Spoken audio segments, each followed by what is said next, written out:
Hello guys, ನೀವು ಕೂಡ ಇನ್ನೂ ನಿಮ್ಮ ಒಂದು ಯೂಟ್ಯೂಬ್ ಚಾನಲ್ 1000 ಸಬ್ಸ್ಕ್ರೈಬರ್ಸ್ ಇನ್ನೂ ಕಂಪ್ಲೀಟ್ ಆಗಿಲ್ಲ ಅಂದರೆ ಅದಕ್ಕೋಸ್ಕರ ನಾನು ನಿಮಗೆ ಕೆಲವೊಂದು ಟಿಪ್ಸ್ಗಳನ್ನು ಹೇಳ್ತೀನಿ. ಆ ಟಿಪ್ಸ್ಗಳು ಹೇಗೆ ವರ್ಕ್ ಆಗ್ತಾವಂತೆ ನೋಡೋಣ ಬನ್ನಿ ಫ್ರೆಂಡ್ಸ್. ಅದಕ್ಕಿಂತ ಮುಂಚೆ ನನ್ನ ಚಾನಲ್ನ ಯಾರಾದರೂ ಸಬ್ಸ್ಕ್ರೈಬ್ ಮಾಡ್ಕೊಳ್ದೇ ಕೊಡ್ತಾ ಇದ್ದಿದ್ದೆ ಆದಷ್ಟು ಸಬ್ಸ್ಕ್ರೈಬ್ ಮಾಡ್ಕೊಳ್ಳಿ. ಇದರಿಂದ ನಿಮಗೆ ನಾನು ಯೂಟ್ಯೂಬ್ ಬಗ್ಗೆ ವಿಡಿಯೋ ಮಾಡೋದು ನಿಮಗೆ ಲಿಂಕ್ ಬರುತ್ತೆ. ಬನ್ನಿ ಗೈಸ್, ಇವತ್ತಿನ ವಿಡಿಯೋನ ಸ್ಟಾರ್ಟ್ ಮಾಡೋಣ. ಸೊ ಇವಾಗ ನಾನು ಒಂದೊಂದಾಗಿ ಟಿಪ್ಸ್ಗಳ ಬಗ್ಗೆ ಹೇಳ್ತೀನಿ. ಮೊದಲನೇದಾಗಿ ಯೂಟ್ಯೂಬ್ನಲ್ಲಿ ಯಾವ ಟಿಪ್ಸ್ಗಳು ವರ್ಕ್ ಆಗ್ತವೆ ಅಂದರೆ, ಯೂಟ್ಯೂಬ್ನಲ್ಲಿ ನೀವು ವಿಡಿಯೋಗಳನ್ನು ಕ್ರಿಯೇಟ್ ಮಾಡ್ತಾ ಇರ್ತೀರಾ. ಆ video create starting 10 seconds very important ಆಗಿರುತ್ತೆ. ನೀವು 10 ಸೆಕೆಂಡ್ ಏನು ಮಾತಾಡ್ತೀರಾ ಅದು ವೆರಿ ಇಂಪಾರ್ಟೆಂಟ್ ಆಗಿರುತ್ತೆ. ಸೊ ಅದಕ್ಕೋಸ್ಕರ ಆ 10 ಸೆಕೆಂಡ್ ಇಂಪಾರ್ಟೆಂಟ್ ಕಂಟೆಂಟನ್ನು ನೀವು ಕ್ರಿಯೇಟ್ ಮಾಡಬೇಕಾಗುತ್ತೆ. ಆ 10 ಸೆಕೆಂಡ್ ವೆರಿ ಇಂಪಾರ್ಟೆಂಟ್ ಆಗುತ್ತೆ. ಆ 10 ಸೆಕೆಂಡ್ ನೋಡಿ ನಿಮ್ಮ ಸಬ್ಸ್ಕ್ರೈಬರ್ಸರು ಈ ವಿಡಿಯೋನ ನೋಡಬೇಕೋ ಬೇಡವೋ ಅಂತ ವಿಚಾರ ಮಾಡ್ತಿರ್ತಾರೆ. ಸೊ ಅದಕ್ಕೋಸ್ಕರ ಆ 10 ಸೆಕೆಂಡ್ ಮೇಲೆ ನೀವು ಆ 10 ಸೆಕೆಂಡ್ ವೆರಿ ಇಂಪಾರ್ಟೆಂಟ್ ಆಗಿರುತ್ತೆ. ಆ 10 ಸೆಕೆಂಡ್ ವಿಡಿಯೋನ ವೆರಿ ಇಂಪಾರ್ಟೆಂಟಾಗಿ ನೀವು ಕ್ರಿಯೇಟ್ ಮಾಡಬೇಕಾಗುತ್ತೆ. ಸೊ ನೆಕ್ಸ್ಟ್ ಬಂದುಬಿಟ್ಟು ನೀವು ಸೆಕೆಂಡ್ ಪಾಯಿಂಟ್ ಬಂದುಬಿಟ್ಟು, ನೀವು ವಿಡಿಯೋನ ಸ್ಟಾರ್ಟಿಂಗಲ್ಲಿ ನೀವು ಸಬ್ಸ್ಕ್ರೈಬ್ ಮಾಡ್ಕೊಳ್ಳಿ ಅಂತ ಕೇಳೋದಕ್ಕೆ ಹೋಗಬೇಡಿ. ಇದರಿಂದ ನಿಮ್ಮ ಸಬ್ಸ್ಕ್ರೈಬರ್ಸ್ ಕೂಡ ಇನ್ಕ್ರೀಸ್ ಆಗೋದಿಲ್ಲ. ಸ್ಟಾರ್ಟಿಂಗಲ್ಲಿ ನೀವು ಯಾವತ್ತೂ ಸಬ್ಸ್ಕ್ರೈಬ್ ಮಾಡ್ಕೊಳ್ಳಿ ಅಂತ ಕೇಳೋದಕ್ಕೆ ಹೋಗಬೇಡಿ. ನೀವು ಕಂಟೆಂಟ್ ಕೊಟ್ಟ ನಂತರ ನೀವು ಸಬ್ಸ್ಕ್ರೈಬ್ ಮಾಡ್ಕೊಳ್ಳಿ ಅಂತ ಕೇಳಿ. ಸೊ ಇದರಿಂದ ನಿಮ್ಮೊಂದು ಯೂಟ್ಯೂಬ್ ಚಾನಲ್ನ ಸಬ್ಸ್ಕ್ರೈಬರ್ಸ್ ಕೂಡ ಇನ್ಕ್ರೀಸ್ ಆಗಬಹುದು. ಇನ್ನು ಥರ್ಡ್ ಬಂದುಬಿಟ್ಟು ಶಾರ್ಟ್ಸ್. ಆದಷ್ಟು ನಿಮ್ಮ ಚಾನಲ್ನಲ್ಲಿ ಶಾರ್ಟ್ಸ್ಗಳನ್ನು ಅಪ್ಲೋಡ್ ಮಾಡಿ. ಇದರಿಂದ ನಿಮ್ಮ ಚಾನಲ್ ಗ್ರೋ ಕೂಡ ಆಗ್ಬೋದು. ಏಕೆಂದರೆ ಮೊದಲಿಗೆ ಯೂಟ್ಯೂಬ್ನಲ್ಲಿ ಶಾರ್ಟ್ಸ್ ಬಗ್ಗೆ ಅಷ್ಟೊಂದು ಇದನ್ನಿರಲಿಲ್ಲ. ಸೊ ಇವಾಗ ತುಂಬ ಹೈಫ್ ಇದೆ. ಸೊ ಅದಕ್ಕೋಸ್ಕರ ಶಾರ್ಟ್ಸ್ಗಳನ್ನು ನೀವು ಕ್ರಿಯೇಟ್ ಮಾಡಿ, ಶಾರ್ಟ್ಸ್ಗಳನ್ನು ಅಪ್ಲೋಡ್ ಮಾಡಿ.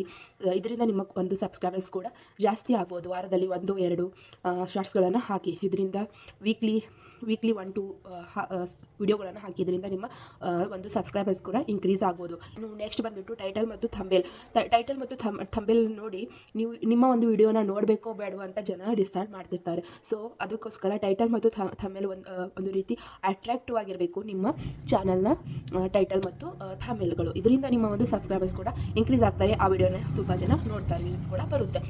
ಸೊ ಮೊದಲಿಗೆ ಥಂಬ್ನೇಲ್ ಮತ್ತು ಟೈಟಲ್ನ ಕರೆಕ್ಟಾಗಿ ಹಾಕಬೇಕು. ಅದನ್ನು ನೋಡಿದ ತಕ್ಷಣ ಜನರಿಗೆ ಅದನ್ನು ಕ್ಲಿಕ್ ಮಾಡಿ ನೋಡೋ ಥರ ಅನಿಸ್ಬೇಕು. ಆ ಥರ ಇಂಟ್ರೆಸ್ಟಿಂಗ್ ಆಗಿ ನೀವು ಟೈಟಲನ್ನು ಹಾಕಬೇಕಾಗುತ್ತೆ. ಇದರಿಂದ ನಿಮ್ಮ ಒಂದು ಚಾನಲ್ ಕೂಡ ಗ್ರೋ ಆಗ್ಬೋದು.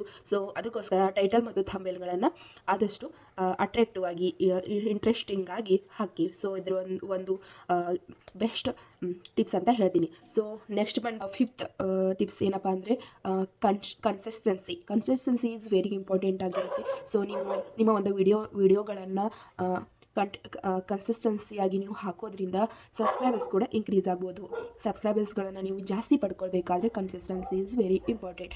ಕನ್ಸಿಸ್ಟೆನ್ಸಿ ಅಂದರೆ ವಾರದಲ್ಲಿ 2-3 ಕಂಟೆಂಟ್ಗಳನ್ನು ನೀವು ಅಪ್ಲೋಡ್ ಮಾಡೋದ್ರಿಂದ ಸಬ್ಸ್ಕ್ರೈಬರ್ಸು ನೀವು ಯಾವ ಥರ ವಿಡಿಯೋಗಳನ್ನು ಅಪ್ಲೋಡ್ ಮಾಡ್ತಾ ಇದ್ದೀರಾ, ವಾರದಲ್ಲಿ 2 ಅಥವಾ 3 ವಿಡಿಯೋಗಳನ್ನು ಹಾಕ್ತಾ ಇದ್ದರೆ ಅವುಗಳನ್ನು ನೋಡಿ ನಿಮ್ಮ ಒಂದು ಚಾನಲ್ನ ಸಬ್ಸ್ಕ್ರೈಬ್ ಮಾಡ್ಕೊಳ್ತಿರ್ತಾರೆ. ಸೊ ಇವಾಗ ನೀವೇ ನೋಡಿ, ಯಾವುದಾದ್ರೂ ಸೆಲೆಬ್ರಿಟಿಗಳು ಅವರು ತಮ್ಮ ಅಕೌಂಟ್ನಲ್ಲಿ ಅವ್ರದ್ದು ಪೋಸ್ಟ್ ಹಾಕಲಿಲ್ಲ ಅಂದರೆ ನೀವು ಅವರೊಂದು ಅಕೌಂಟನ್ನು ಫಾಲೋ ಮಾಡೋದಿಲ್ಲ. ಇನ್ಸ್ಟಾಗ್ರಾಮ್ನಲ್ಲಿ ಕೂಡ ನೋಡಿ ಡೈಲಿ ಅಪ್ಡೇಟ್ಗಳನ್ನು ಕೊಡೋರನ್ನು ಮಾತ್ರ ನೀವು ಫಾಲೋ ಮಾಡ್ಕೊಳ್ತೀರಾ. ಹೌದು ತಾನೇ? ಫಾಲೋ ಮಾಡ್ಕೋತೀರಾ. ಅವ್ರಿಗೆ ಫೋಟೋಸ್ಗಳಿಗೆ ಲೈಕ್ ಕೂಡ ಕೊಡ್ತೀರಾ. ಈ ಥರ ಅವರು ಡೈಲಿ ಅಪ್ಡೇಟ್ ಮಾಡ್ತಾ ಇದ್ದರೆ ಮಾತ್ರ ನೀವು ಅವರನ್ನು ಫಾಲೋ ಮಾಡ್ಕೊಳ್ತೀರಾ. ಅದಕ್ಕೋಸ್ಕರ ನೀವು ಡೈಲಿ ಅಥವಾ ವೀಕ್ಲಿ ಕಂಟೆಂಟ್ಗಳನ್ನು ಹಾಕಬೇಕಾಗುತ್ತೆ. ಸೊ ಇದು ವೆರಿ ಇಂಪಾರ್ಟೆಂಟ್ ಆಗಿರುತ್ತದೆ.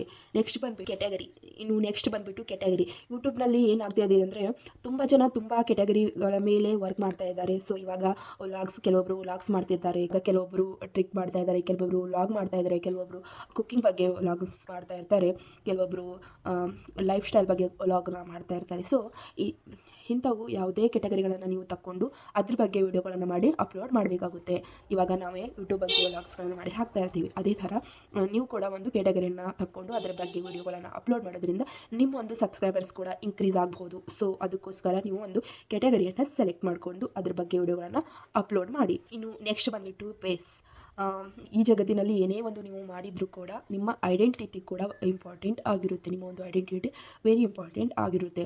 ನೀವು ವಿಡಿಯೋಗಳನ್ನು ದಿನಕ್ಕೆ 1 ಅಥವಾ 2 ಮಾಡಿ ವ್ಲಾಗ್ ಮಾಡಿ ಅಪ್ಲೋಡ್ ಮಾಡ್ಬೋದು.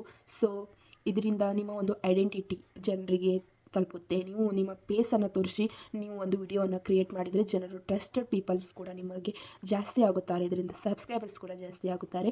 ನಿಮ್ಮ ಒಂದು ಪೇಸ್ಗೆ ವ್ಯಾಲ್ಯೂ ಬರುತ್ತೆ. ನಿಮ್ಮ ಒಂದು ಪೇಸ್ನ ಎಲ್ಲರೂ ಗುರುತಿಸ್ತಾರೆ. ಸೊ ಇದರಿಂದ ನಿಮ್ಮ ಒಂದು ಪೇಸ್ ವ್ಯಾಲ್ಯೂ ಸೃಷ್ಟಿಯಾಗುತ್ತೆ. ಸೊ ಅದಕ್ಕೋಸ್ಕರ ಆದಷ್ಟು ಕ್ಯಾಮ್ರಾ ಮುಂದೆ ಬಂದುಬಿಟ್ಟು ವಿಡಿಯೋಗಳನ್ನು ಕ್ರಿಯೇಟ್ ಮಾಡಿ ಸೊ ಅಪ್ಲೋಡ್ ಮಾಡೋದ್ರಿಂದ ನಿಮ್ಮ ಒಂದು ಸಬ್ಸ್ಕ್ರೈಬರ್ಸ್ಗಳು ನಿಮ್ಮ ಮೇಲೆ ಟ್ರಸ್ಟ್ ಮಾಡಿ ನಿಮ್ಮ ಒಂದು ಸಬ್ಸ್ಕ್ರೈಬರ್ಸ್ ಇನ್ಕ್ರೀಸ್ ಆಗ್ಬೋದು. ಸೊ ಇದೊಂದು ಬೆಸ್ಟ್ ಆಪರ್ಚುನಿಟಿ ಆಗಿದೆ ನಿಮ್ಮ ಸಬ್ಸ್ಕ್ರೈಬರ್ಸನ್ನು ಗೇನ್ ಮಾಡ್ಕೊಳ್ಳೋಕ್ಕೆ. ಸೊ ನೆಕ್ಸ್ಟ್ ಬಂದುಬಿಟ್ಟು ಮಾತು ತುಂಬ ಇಂಪಾರ್ಟೆಂಟ್ ಆಗಿರುತ್ತೆ. ಈ ಸೋಷಿಯಲ್ ಮೀಡಿಯಾದಲ್ಲಿ ಕೆಲವೊಬ್ಬರು ಈ ಮಾತನ್ನು ನೆಗ್ಲೆಕ್ಟ್ ಮಾಡ್ತಾ ಇರ್ತಾರೆ. ಕ್ಯಾಮ್ರಾ ಮುಂದೆ ಬಂದುಬಿಟ್ಟು ಹೇಗೆ ಬೇಕಾದರೂ ಮಾತಾಡ್ಕೊಳ್ಬೋದು ಯಾವ ಮಾತಿಗೆ ರಿಯಾಕ್ಟ್ ಆಗಬೇಕು, ಯಾವ ಮಾತಿಗೆ ರಿಯಾಕ್ಟ್ ಆಗಬಾರ್ದು ಅನ್ನೋದು ನೋಡ್ಕೊಂಡು ಮಾತಾಡಬೇಕಾಗುತ್ತೆ. ಸೋಷಿಯಲ್ ಮೀಡಿಯಾದಲ್ಲಿ ಹಾಗೆ ಬೇಕಾದರೂ ಮಾತಾಡಿದ್ರೆ ನಡೆಯೋದಿಲ್ಲ. ನೀವು ಒಂದು ವೇನಲ್ಲಿ ಮಾತಾಡ್ಕೊಂಡು ಹೋಗಿ ಸೋಷಿಯಲ್ ಮೀಡಿಯಾದಲ್ಲಿ ಹೇಗೆ ಇರ್ತೀರಾ ಅನ್ನೋದು ತುಂಬ ಇಂಪಾರ್ಟೆಂಟ್ ಆಗಿರುತ್ತೆ. ಯೂಟ್ಯೂಬ್ನಲ್ಲಿ ಹೇಗೆ ಇರಬೇಕು, ಯೂಟ್ಯೂಬ್ನಲ್ಲಿ ಹೇಗೆ ಇರಬೇಕು ಹಾಗೆ ಇರಬೇಕು. ಸೊ ಗೈಸ್ ಇದು ಇವತ್ತಿನ ವಿಡಿಯೋ ಆಗಿತ್ತು. ಸೊ ನೆಕ್ಸ್ಟ್ ಮುಂದಿನ ವಿಡಿಯೋದಲ್ಲಿ ಸಿಗೋಣ. ಅಲ್ಲಿವರೆಗೂ take you, bye bye, I love you guys.